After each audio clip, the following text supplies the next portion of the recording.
মক্তব আছে এলাকায়? মক্তবে পাঠাবেন। আমি নিজে কোরআন শিখেছি মক্তবে। তো এই যে আমি এখন তাফসীর করতেছি সারা দুনিয়ায়, আমার মক্তবে হুজুর যে পড়াইছে সব পাইতেছে না? কথা বলেন। মক্তবের অনেক গুরুত্ব।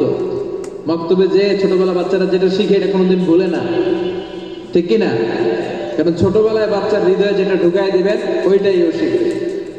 কাঁচা না নোয়ালে বাঁশ পাকলে করে টাস টাস। ছোটবেলা থেকেই শিখাবেন। বাচ্চা যখন ছোট সে কাদা মাটির মতো, ওটা দিয়ে যেটা মন চায় ওটা বানানো যায়। কিন্তু যদি ওই কাদা মাটিকে আগুনে পোড়ানোর পরে শক্ত হয়ে যায় তখন কিছু বানানো যাবে? কথা বলে। এজন্য ছোটবেলা থেকে আমরা যেন বাচ্চাদের কাছে ইসলামকে পৌঁছে দিতে পারি। বাচ্চাদেরকে মসজিদে নিয়ে যাবেন সাথে করে। মসজিদে নেন তো?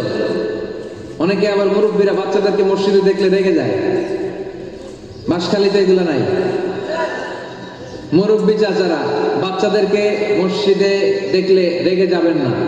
ওরা কথা বললে মাথায় হাত বুলিয়ে দিয়ে বুঝাই দিবেন যে বাপ এটা মসজিদ, কথা বলিস না। ওরা তো কথা বলবেই, দুষ্টামি করবে, লাফালাফি করবে। দুষ্টামি কি মুরব্বীরা করবে?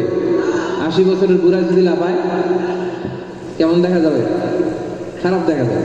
বাচ্চারাই লাফাবে, বাচ্চারা দুষ্টামি করবে। তুরস্ক